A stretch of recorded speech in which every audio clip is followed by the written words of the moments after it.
All right, Albie. I did not think that we would find us here. By the way, Albie is at an undisclosed location, and I am at the mothership currently. And let me tell you, I did not think that the um the controversy of the day would be a Trump versus DeSantis controversy. That said, first, hold on one second. Speaking of other places on Earth, we got a. I want to say thank you to Dave and wife. Tom and Alice really enjoy your podcast. I'm a Mass native who I don't want to out him. If I would that out him, Dave and wife, thank you very much for the wine. We sent us how what's a classy way to do this, Alice? This is a very classy transaction. We've been the recipients now of very nice gifts. We've done nothing but be dysfunctional, On a live stream.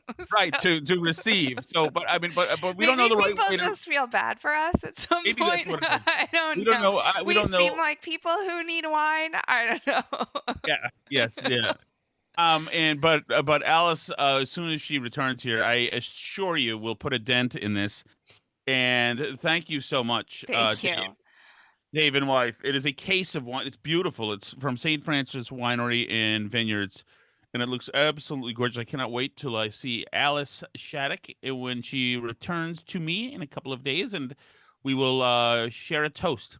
And so thanks again. To always unnecessary. I am craven enough and pathetic enough to always love gifts because I'm 7 years old, really 6 years old, and I don't have couth or whatever that is. But it's certainly unnecessary. But that's a thoughtful and it's just lovely. Thank you so much. Is that good, Alice? That's really nice. That's what people Thank would you. say, right? I think so. Thank you. I think so. Yeah, thank you so much. Oh my goodness, I can't wait to. Oh, greeting card. Is this the greeting? Oh, I guess the greeting card's in there. I'm looking at the shipment contents and it's the greeting card. Does this count as a greeting card? I have to go look because I opened it today during a commercial in my show, and then my little guy had rifled through to see if there were anything for him. So I'll check it out. All right. So Trump DeSantis. Um, I don't get it. I don't get. I think that this might be a media thing trying to stir trouble between them. But here's the deal. So DeSantis was asked, I think, today Hmm. about Trump, the indictments, all this stuff happening in New York City, and he answered. Now there's a 2 minute clip and a 4 minute clip. I kind of think we just need the 2 minute clip.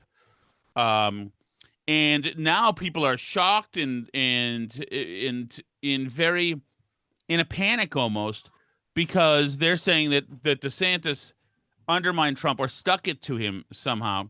How I so though? I don't really get it. That was not my takeaway from the statement. well here's Matt Walsh. Here's Matt Walsh. Not okay. Okay. Let me just play DeSantis. Okay, Okay.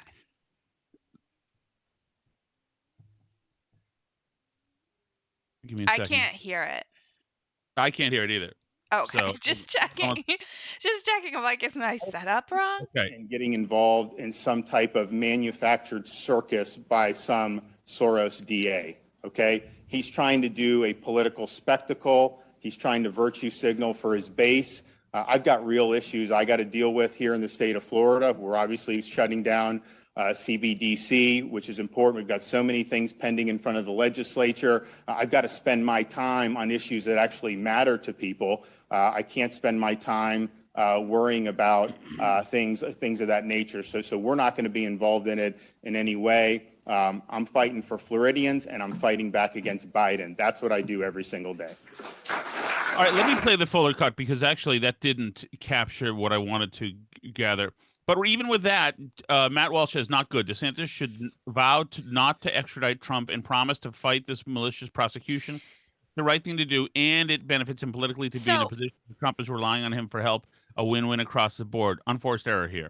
so I have heard that from people that I believe, but I've also heard that legally that's like not exactly accurate to the situation because what's happening is not like um how to put this. It's his New York City attorneys who are he's not being like arrested under Florida and be like he's not like part of the Florida legal system and being brought over there. It's like his New York City attorneys are handing him over. If this happens. And Right. like that's the other thing is we still don't even know if this is going to happen or not. Right. And so let me play this. This has got the more fuller clip, I think, because you're going to hear some personal or some slights in this one. Hi, Megan from the Florida Standard. We wanted to know what your thoughts are on the rumored Trump indictment, and if you have any role in it. If charges are brought on him, would you have any role in extradition to New York? So I've seen rumors swirl. I have not seen any facts yet, and so I don't know what's going to happen. But I do know this: the Manhattan District Attorney is a Soros-funded prosecutor, and so he, like other Soros-funded prosecutors, they weaponize their office to impose a political agenda on society at the expense of the rule of law and public safety. He has downgraded over 50% of the felonies to misdemeanors. He says he doesn't want to even have jail time for the vast, vast majority of crimes. And what we've seen in Manhattan is we've seen the crime rate go up, and we've seen citizens become less safe. And so you're talking about this situation with, and look, I don't know what goes into paying hush money to a porn star to secure silence over some type of alleged affair. I can't speak to that. But what I can speak to is that if you have a prosecutor who is ignoring crimes happening every single day in his jurisdiction, and he chooses to go back many, many years ago to try to use something about porn star hush money payments, that's an example of pursuing a political agenda and weaponizing the office. And I think that that's fundamentally wrong. I also think it's important to point out when you're talking about these Soros-funded prosecutors, yes, they may do a high-profile politicized prosecution, and that's bad, but the real victims are ordinary New Yorkers, ordinary Americans in all these different jurisdictions, that they get victimized every day because of the reckless political agenda that these Soros DAs bring to their job. They ignore crime and they empower criminals, and that hurts people, hurts a lot of people every single day. These Soros district attorneys are a menace to society, and I'm just glad that I'm the only governor in the country that's actually removed one from office during my tenure. So that's basically the rest of it. So the hit there is, of course, he repeated the charge, hush Right. money, porn star, as a way to say, hey, you guys want to deal with this? You voters, you want to be dealing with this kind of crap? It doesn't come with me. I know nothing about this wild stuff. This Right. is what you get with when you order the Trump entree. This is the side that you get. Well, and yeah, and that's kind of what we talked about last night too, is that like, yeah, it's unsavory stuff, and this does come with Trump. Now, does that matter if if the person is doing good policy, which for the most part Trump did in ways that I liked. And the other piece of it is too is that I don't think not paying hush money to prostitutes or whatever, I don't think that saves you from these political activists in government jobs who come after Republicans for everything, right? Like they would do the same thing to Romney. The Soros prosecutor, if he could, would go after Mitt Romney, who's never paid off a prostitute in his life, right? Like, Right. of course they would. It's and that's like what the whole Trump thing is too, right? That's what the reaction is about saying like we've tried with the nice guys, right? And it didn't matter that we had nice guys. You had him like bullying gay kids and tying dogs to the car and whatever else, like crazy things that Right. and putting women in binders or something. Like I don't even know what that was supposed to be. But like we've tried the nice guys and you guys did the exact same thing. And so I do think I don't love that DeSantis like called that out because I think that it does. I think it's not really what matters. I mean, I know I said it last night too, like Mike Pence, you don't have that. Mitt Romney, you don't have that. Ron DeSantis, you don't have that stuff. Like you don't have sleeping with women and paying them hush money. It's not a thing. They would find something else too, you know? Oh, of course. Yeah, it doesn't But matter. I do think the stuff about it being a Soros-funded guy and political and like I think that stuff is the right thing to be saying and is good. I think saying that none of this has even happened yet and like when it does I'll look at it is, a fair thing to say because it hasn't happened yet. So, like, I guess we'll see what happens if there's actually charges, if they actually do arrest him, if all this stuff happens. But, until that happens, like, I don't know, what exactly are you supposed to say about it because you don't even know what's going to come down. And I do think that's somewhat of a safe bet for DeSantis to make because the problem is with Trump is that you don't always know what you're getting into. And sometimes you go out on a limb for Trump and you end up, with more than you thought you were going to end up with. And if he Right. goes out right now and says like I'm going to go to the mat to defend Trump, you're not always sure what it is that you're going to be going to the mat defending, and you don't necessarily want to tie yourself to that. But it is like calculated and political and it looks calculated and political. He's not Well, going to the mat for Trump, not knowing what's no, up. he's not. But also, I also believe that. I mean, he's running for president, for God's sakes. Also, the guy's been calling him a meatball, and all his supporters have been like making fun of Yes. his wife for having cancer. Like, what do you want? You want him now to do some like big bold thing where you like Right. Now, stands up for you? I've heard some people say that if he did that, if he used his position as governor to say that he could offer some defense, that essentially it would be subordinating Trump, which would make him look bigger. Right. You know what I mean? I get that. I get that angle. Right. But I mean, I think that's just dithering at the moment. I don't think there's really anything to it. I liked hearing DeSantis. I liked hearing him actually say hush money in porn stars. It means that he's not playing it too cute right now. Obviously, he's playing it cute. This is all calculated. Oh yeah. This is calculated. He made it into a national issue about everybody, which he should be doing. He made it into Glenn Youngkin, And and soft on crime and these Soros prosecutors. And, he did actually fire a Soros prosecutor in Florida, and he got accused of anti Semitism for calling the guy a Soros prosecutor, which it's not anti Semitism to call the guy a Soros prosecutor when George Soros literally funded this particular person's campaign. So this is like something that he's dealt with in his own state. And Right. and so I think that it's a fair spot for him to spike the football a little bit and say like this is a problem, these politically motivated people, this is something I've actually done something about. And it's not just a problem for Trump, it's a problem for ordinary people too, that these people are in office and doing this stuff. Right. And that said, I liked Trump's response to it in Truth Social. Trump essentially said DeSantis will find that those people he's trying to appease are going to go after him and accuse him, etc. And of course, I'm sure they are, because I think Trump is trying to oppo research some co-eds through into DeSantis's life through the media Oh as yeah, well. they've already been doing that. They had something else too that they were all accusing him of. I forget even what it was. I don't remember. But yeah, they've been doing all kinds of stuff to him. But that's the other reason too why it's like why people would expect DeSantis to do some like big heroic move for Trump. Like, I mean, maybe if it's clear that there's like something he can do and like there's something in it politically for him.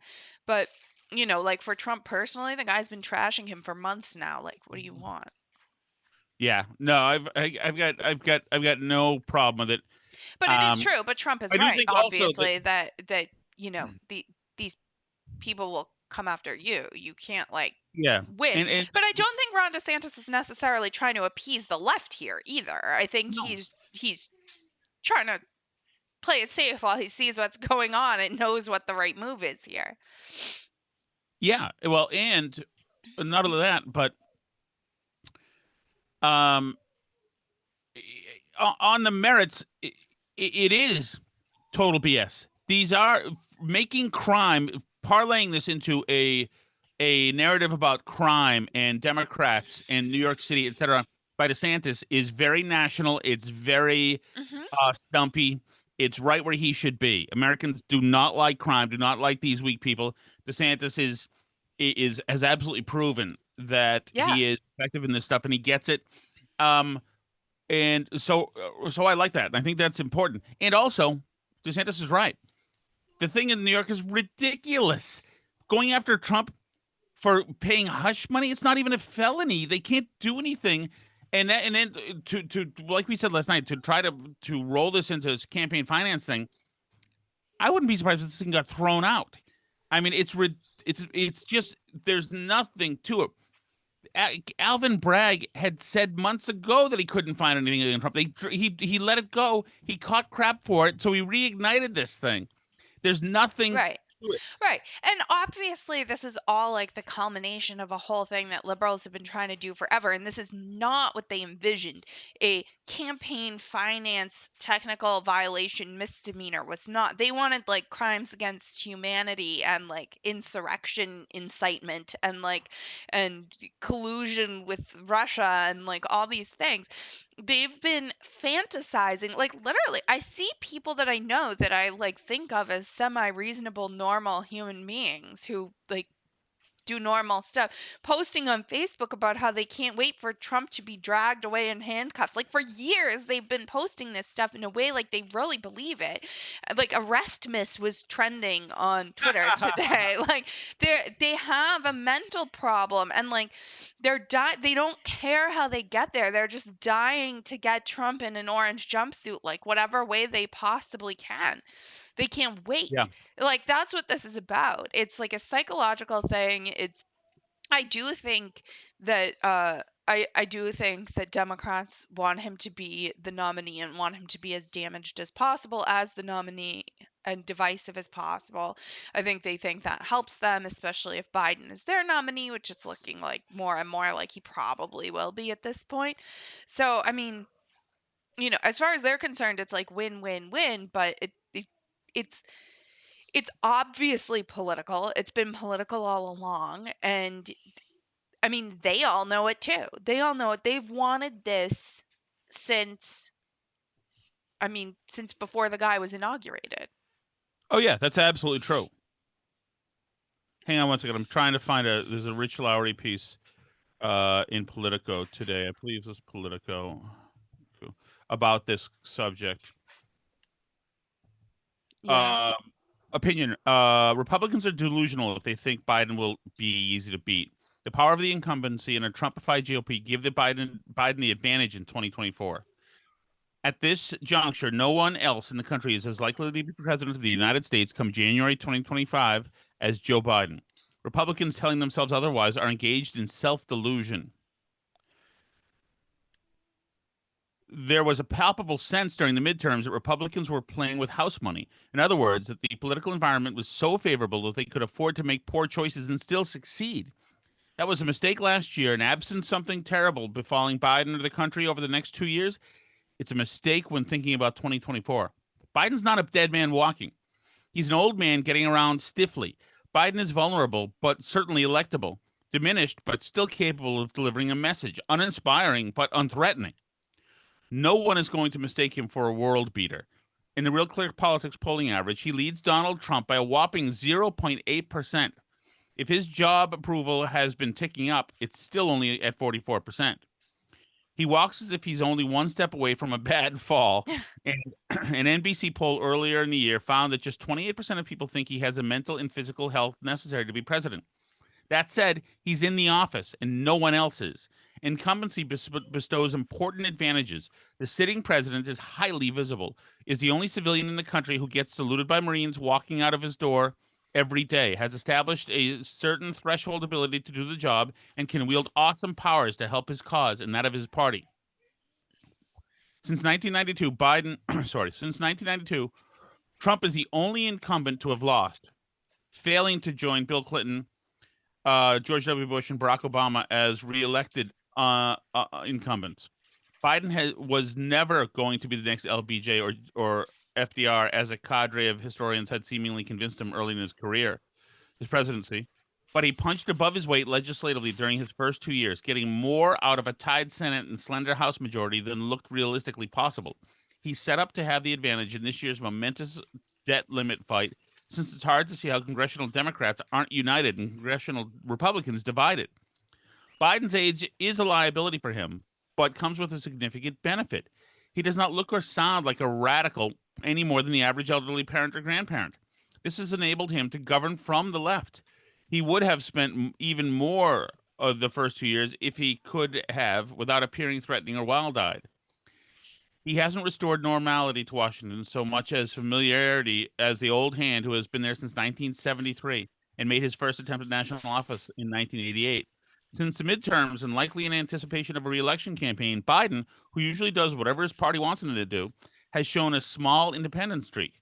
It's hardly Bill Clinton level triangulation, but the president is apparently mindful of the need to make a few feints to the center and how progressive squawking can help him look more moderate. Yada yada yada. So, I'm saying is, I agree with him. I think that he's right. That this is not necessarily It's not a independent. shoe-in election for Right. Republicans, even with Biden, who is not like the greatest candidate ever. And so, and we know we talked about this last night. I feel that the more Trump is piled on here, the more it kind of makes just a synergetic sense that that he's the guy. But do I do that despite the reality on the ground?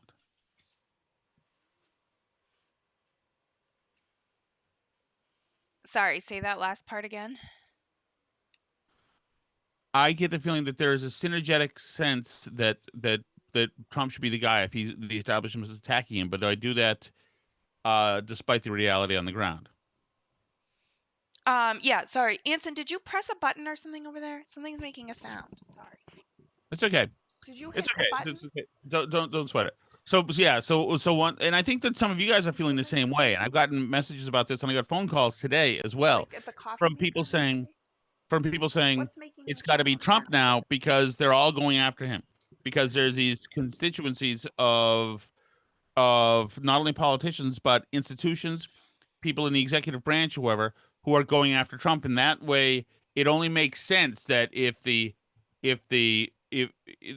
the attacks on Trump by the corrupt establishment need to be offset by Trump's ascension and reelection. Right. Sorry, I'm distracted Yeah. by the room around me. That's okay. I'm just saying. So once I won't go over it again, but um, that's my feeling. My feeling is this: is that I am.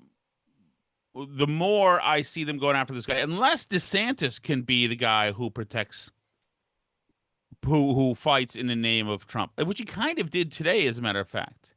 He kind of mentioned when he said that these are Soros DAs and they're spending useless time on porn stars, etc., that they should be doing something else. Essentially, he's fighting Trump's fight for him, which he could do with a louder megaphone if he wanted to. Well, right. And I think the thing is, I think you're right that every time they go after Trump, they make Trump more likely to be the nominee because they make him look better when they act unhinged about him. And I remember feeling that way all of 2016 and even all of 2020, really. It's like every time you think I'm done with this guy, he's such a lunatic, like I can't take him anymore, then like they act more crazy and you're like, okay, well, if they're against him, I'm for him because they like make me like him more, you know. And now if we're at the point of like prosecuting him for dumb reasons, then yeah, that does up the ante for like how much more reasonable he seems when they're doing like these insane political prosecutions. It's because they're out of control. And I think at some level they know that. I think that they're in an ecosystem, and in particular the media for sure is in all this like pundit class and stuff. They know that Trump is great for them.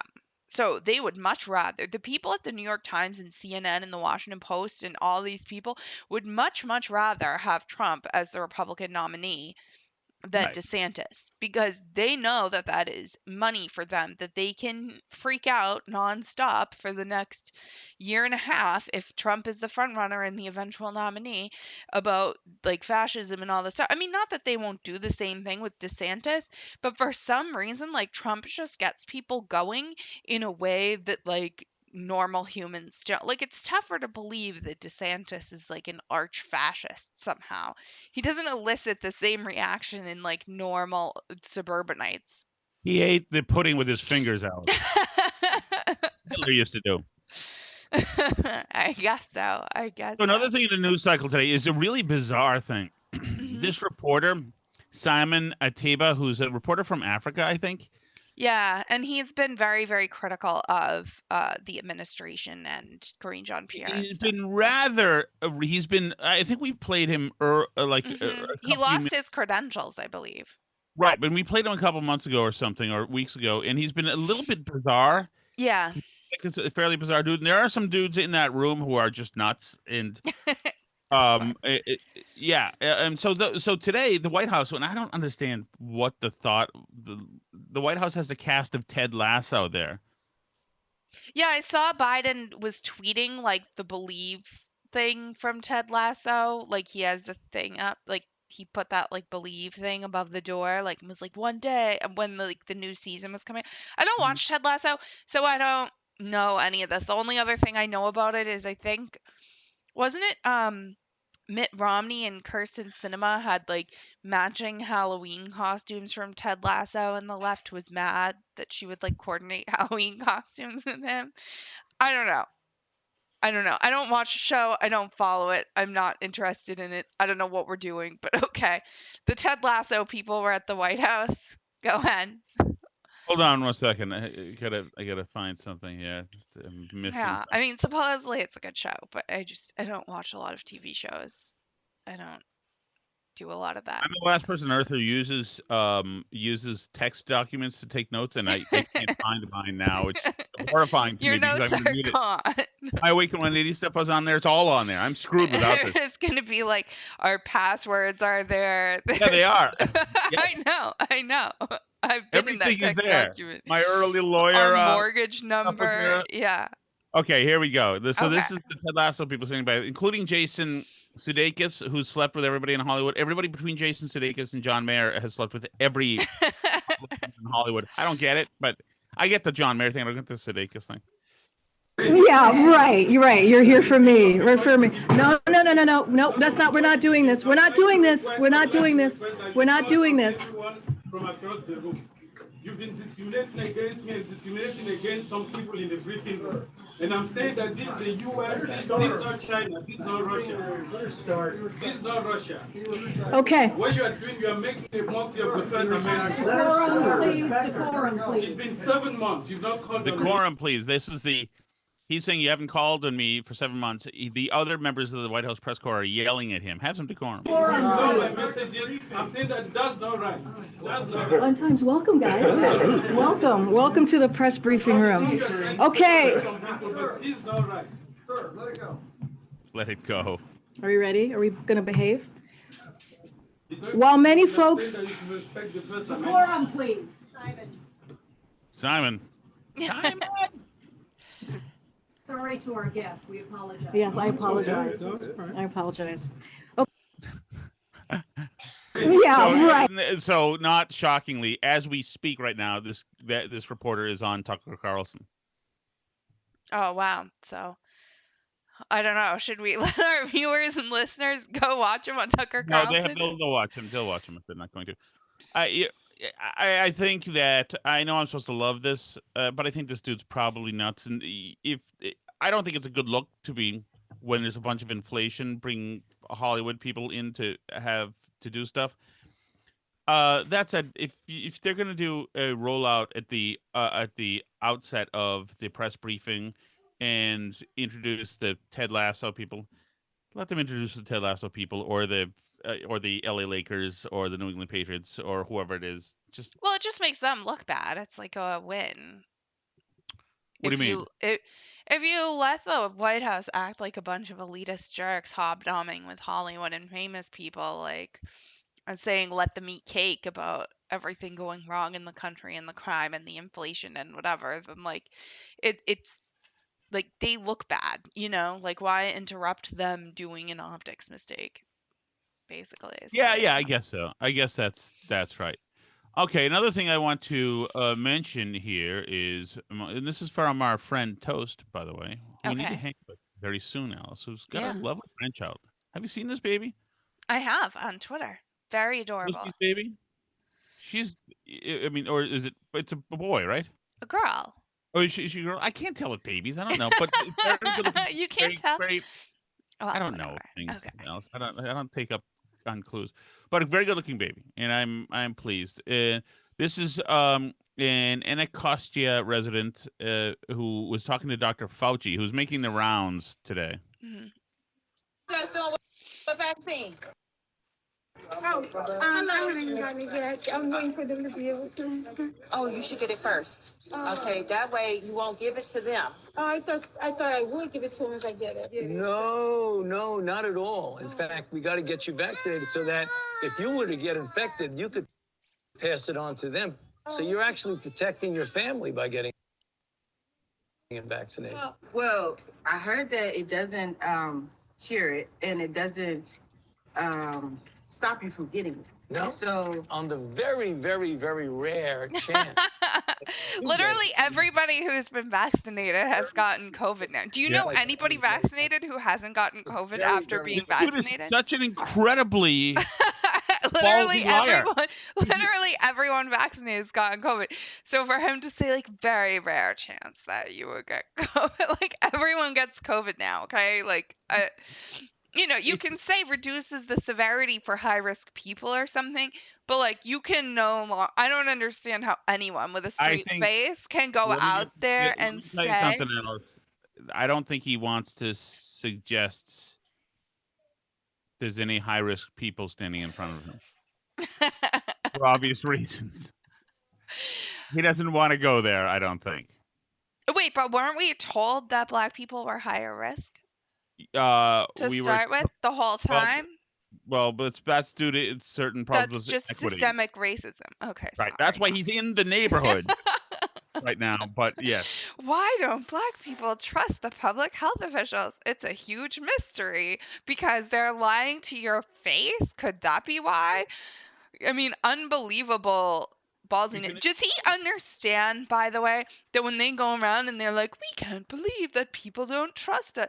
Like, the reason why certain communities do not trust the public health officials is you, and you standing there bald-faced lying to them to their face. Like, and at this point, everyone knows it because everyone knows all the vaccinated people that they know have all gotten COVID, and not, by the way, that mild of COVID, right? Like, we know a bunch of vaccinated people who've gotten COVID and been like fairly sick Oh yeah, of course. Of and course. have needed to get like Paxlovid and all other stuff. Like, it's not a Hey, shoo-in. by I the way- still think like elderly people should probably like get the vaccine, just like do whatever you can to reduce your risk and like whatever. It doesn't seem to be elderly people having the cardiac events from the vaccine, but like young healthy people, like I don't Why is your lighting so bad? I Aren't you in don't a know sunny how, part of the world?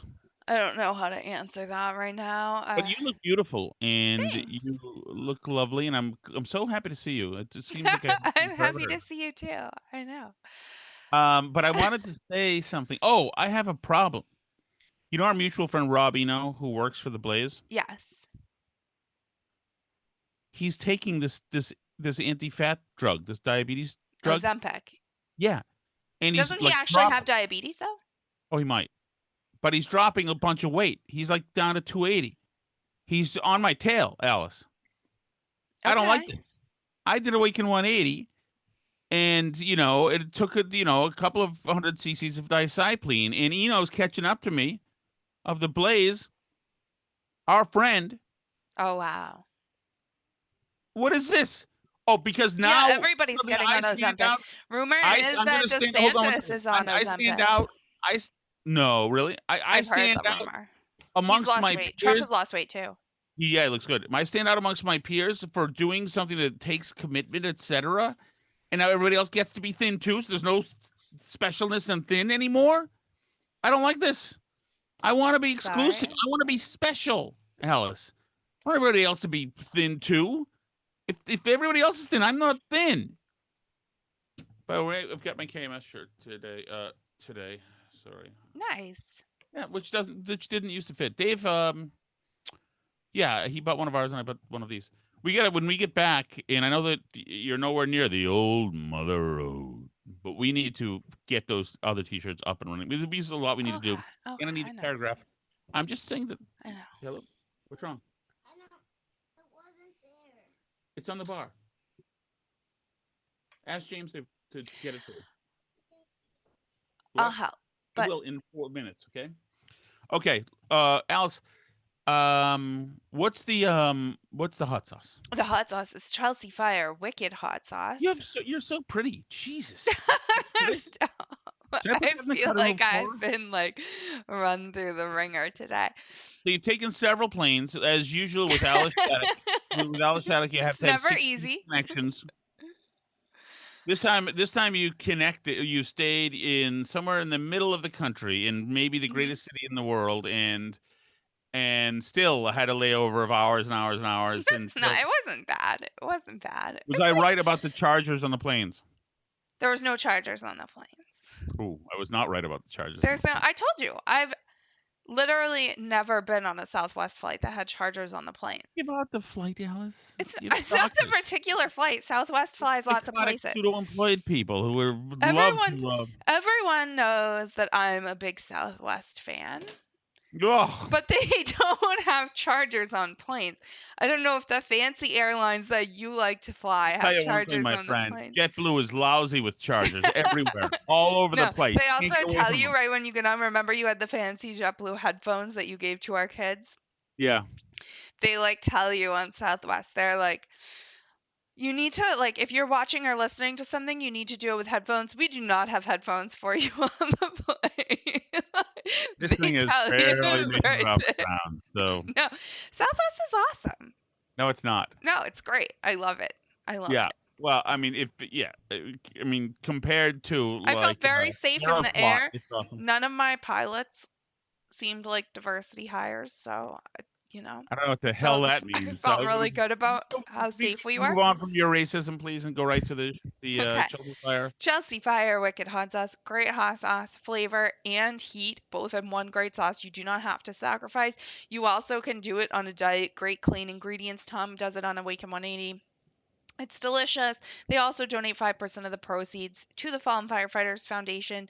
So it's great on every level. Plus, it just tastes good. So you should go buy some. You can find it at Market Basket, at Big Y. You can find it at chelseafirehotsauce.com. And they also sponsor the Chelsea Fire Wicked Hotline chat where you can leave voice messages for the Burn Barrel podcast. A person asked me if Tom Shattuck was a member of the Klan, and you'll be happy to hear this. My rebuttal to that, Tom. I had your back. I said, not that I'm aware of. For a matter of fact, I think Tom is against lynching of any race. That is true. I said. Very true. So you're welcome. Very Had true. your back. Thank We you. are anti-lynching.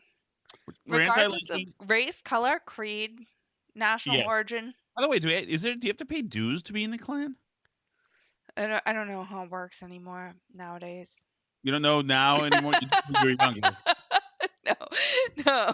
I mean, I assume it used to be more organized like years ago, but Yeah, you assume. is You assume. the Okay, Klan Blondie. even like Okay, real? Blondie. Is the Klan even real No, anymore? it's an idea, Alice. It's an idea. Oh, who thought it was wise to give their money to Sam Bankman-Fried? Just one look at this guy, you're like, I wouldn't give my damn money to this guy. Look at him. He's like nodding back and forth and stuff.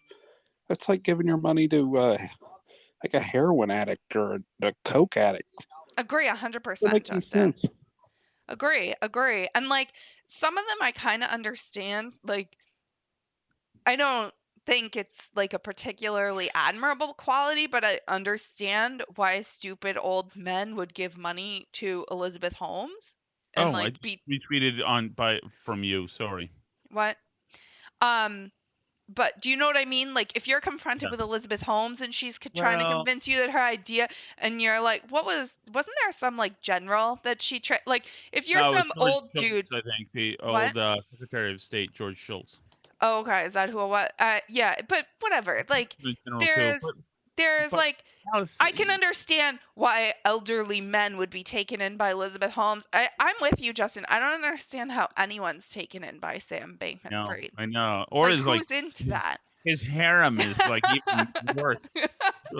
Yeah, no, if you tell people like invest in my company, this chick's like our CEO, and you introduce that girl, like who is like, yep, sign me up, put my millions in that. Like, I don't get it.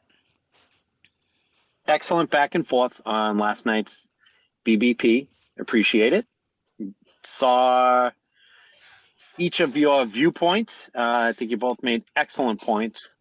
I just have one request. Go ahead. When we do the show meet and greet, can we have it be at the Electric Blue Cafe? Just for research purposes. Thank you. I'm absolutely fine with that. I think that they probably would be looking for the business. I think there's no problem with that. I am still shocked I spent 1993 through 2004 with my friends late night at the Shangri-La restaurant on Cambridge Street on Beacon Hill without ever realizing that it was also a brothel, and it got shut down for that. We never realized. Wow. So I feel personally aggrieved by this, and I'm looking for reparations from the Shangri-La LLC. Oh my goodness, it was. I can't believe it. I just would have wanted to know. By the way, somebody on Twitter said too, tell Tom the combat zone has been gone for decades. Well, no. Joseph on Twitter says it's gone. There's still, what's it? Is it Chauncey Street? No, what's the street with the glass slipper and there's one more. The Foxy. No, it's I think that Clancy Street. I forgot what it is, but I know because I applied for a bartender job at the strip joint back 23 years ago, whatever, and they had me fill out my application at the stage while the girl was like splaying in front of me, and I thought there was a psychological test to see if I was mature enough to handle it, so I tried not to look at her.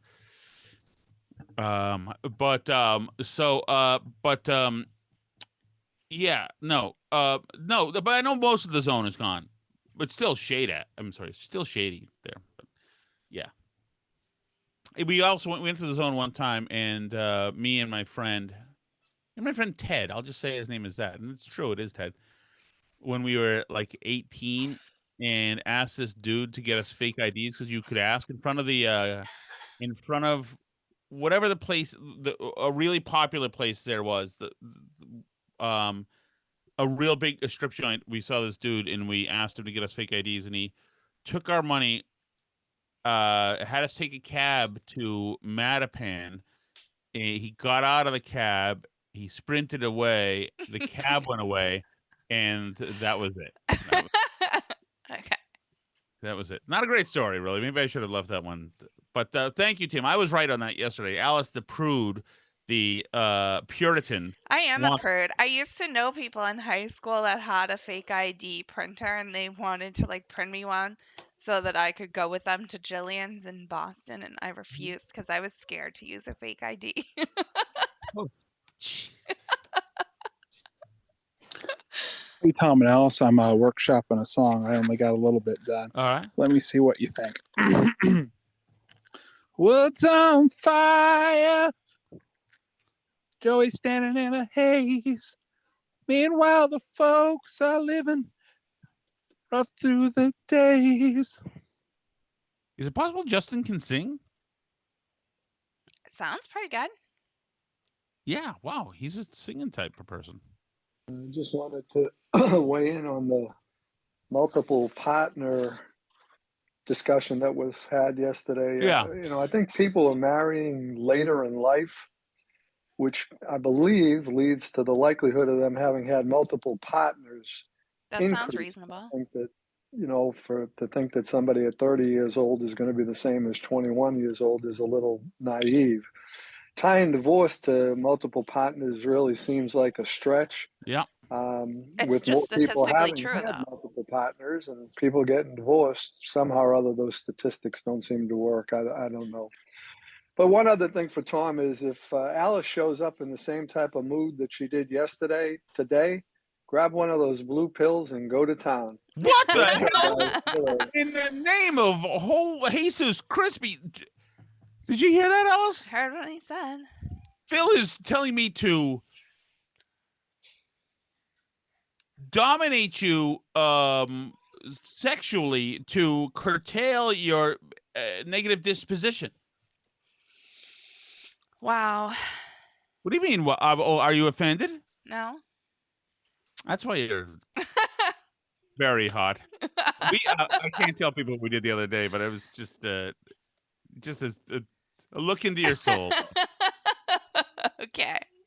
What is going on? Well, that's a show. That show is a show that can never be done. I think probably, but I We're don't know. not that type of show. We're a family show. Well, Tom. yes, we are a family show. That said, Alice Shattuck is she's a wonderful. I'm just fine. I'm a great person. I know, that's what I'm going to say. I'm just saying that you're a wonderful adventure. All right. So I'm not in trouble there, right? No. Good. All right. Good calls, everybody. Thank you so much. Appreciate it. And once again, Alice, Mm-hmm. this is called having panache, which you don't, because you're not here. But thanks again, Dave. Again, and we really appreciate that. A good person would tell the neighbors, since she loves red wine, that it's here. But Maybe we'll wait till I'm back and I can be social with the neighbors. Yeah, I look forward to that. You're always wonderful. Ready for the closing song, Alice? I'm ready. You look so pretty. Even though usually on Zoom I kind of can't hear it, but that's okay. Okay. Thank you so much, everybody, for joining us from my undisclosed location. You can, of course, if you want to be on the live streams and chat with us, you can do that at patreon.com/burnbarrel. If you want the show for free, that's also great. We love you listening either way. That's at burnbarrelpodcast.com. There's links to all different places to listen. You can find us on YouTube, Rumble, social media.